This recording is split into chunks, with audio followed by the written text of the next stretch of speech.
Hey guys, it's Carl. So just kind of getting back from another hectic travel schedule. I think I was gone last month, close to 3 weeks out of the 4. So I actually just kind of realized in this tech travel pack, a lot of the tech is kind of black, like a blackout theme. So I thought it'd be cool to kind of go through all of that.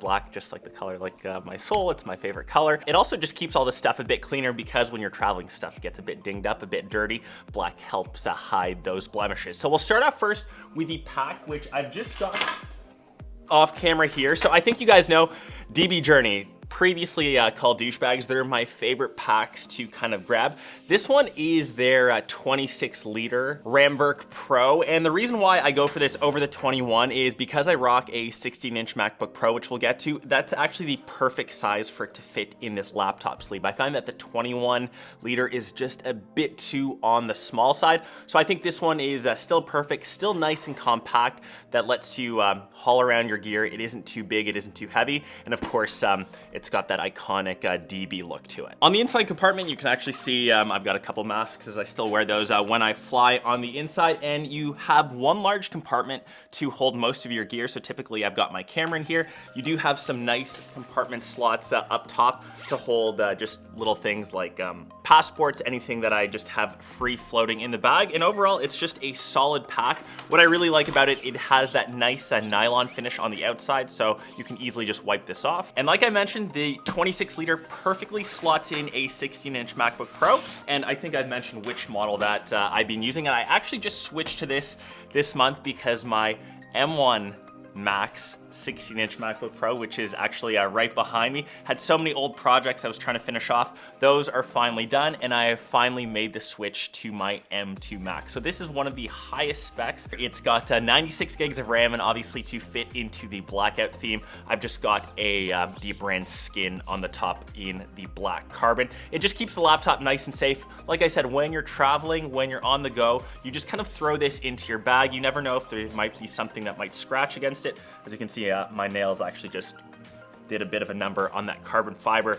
That's keeping the actual aluminum protected and just puts the blemish on a $15, $20 skin. So super, super handy, and it keeps everything nice and blacked out. The second main piece of my kit that's of course blackout is my camera. That's what I shoot all the content on. So we're still recording on a couple cams right now. This is the third that I bring with me. It's a Sony a7S III. It needs no further introduction. And because I've been traveling a lot, the 16 to 35, because I've been doing a couple vlogs, has been locked on this camera body. The lens that I would probably recommend if you could only choose one, still in that blackout theme, is the 24 to 105. It is an f4, but it does have optical steady shot. It's just nice and smooth, has that extra focal range. It gets nice and excited when it's all the way peaked out to 105. And unless you need that 16 mil to around that 20-ish for a vlog style, you could probably get by with just the 24 to 105. Obviously depends what you're doing with your social stuff. So talking about the kit that I shoot on, typically 4K 60 is my preferred option, just so I can slow things down. We do record things in S-Log, provide a bit of a LUT over top. The memory cards are probably the biggest bottleneck that most people fall short in. You can have, you know, the best gear, the best computer, but if you have slow SD cards, your transfer rates might be 20, 30 minutes depending how large your files are. So typically each of these videos is what, maybe around 70 to 100 gigs. That transfer speed on slower cards, if I don't have the time, like I said, 20 to 30 minutes. These two cards are kind of money, so these are the big upgrades that I think you guys should check out. Lexar has been hooking up all my SD card games, so this one fits into the first slot. It's a CF Express Type A card. It's the fastest card that you can use for a Sony. This thing gets up to 900 megabits per second, so super, super quick. This one is 160 gigs, and if I want to switch to something that has a bit more storage, a bit slower of a read time, but still nice and quick, 256 gigs, 270 megabits per second. This is their gold card, a standard SD card size, whereas this one is the CF Express Type A. You will need a little dongle to connect it. Obviously, Lexar has their own. And like I mentioned, both of these have just made my workflow so much easier, so much quicker. Typically, when we're shooting on the go, you only have 10, 15 minutes to transfer files when you're hanging out at an airport. When I've got a couple free minutes in a hotel, you just want to get that footage onto a computer as quick as possible. So if you're spending the money on a pricey camera, on a pricey laptop, invest into an SD card, as you never want that to be your bottleneck. And talking about storage, because I churn through so much content, I feel like I'm constantly recording. I know that MacBooks don't have the cheapest storage inside. I'll always stick to that base storage option. Lexar is once again hooking it up with their portable SSD. So this is technically a gaming portable SSD just because of the read and write speeds, around 2000 megabits per second on both, which is pretty ridiculous. I've got this in a 1 terabyte option. So even if I'm away for a month, it is a struggle to fill one of these up, but we carry 2 just in case. Once again, just kind of rock this as part of your kit. You never want to run out of storage on your main computer. So switching to phones, funnily enough, I was a bit worried of not finding any blackout phones, but successfully I've been rocking 2 actually. So this of course is just the iPhone 14 Plus. If you don't need the Pro device, if you don't need ProMotion, if you don't need the little pill cutout Dynamic Island, which I still think somewhat a bit of a gimmick, the 14 Plus has the best battery life. And if you want to talk about Android, the best folding phone on the market right now has to be the Oppo Find N2 Flip. So I was just in Barcelona doing a photography tour with this exact phone. It's the best flipping phone on the market. Like, it is so much better than the Samsung Galaxy Flip 4. The crease is nice and seamless, you barely see it, and it's got a nice and large cover display, which is probably one of the biggest I've seen on a flipping phone. Oppo is really on point with their flipping and even folding phones. The Find N2, just the standard folding phone, is another solid powerhouse, and I think Samsung needs to up their flipping and folding game to match what Oppo has. Both, of course, in that blackout colorway. Technically, the iPhone is in a colorway called Midnight, which is a really deep and dark inky blue, but it's pretty much black to most people's eyes. Moving on to the audio stuff, which I like to carry around. So this is the Marshall Willen. It's one of the smallest Bluetooth speakers, but perfect for being on the go. Still packs a decent punch if I'm editing, say in my hotel room, if I hit up the hotel pool, I just want to bump some music. It's nice and small that it isn't too bulky, it doesn't take up too much space. And like I said, packs a decent amount of sound.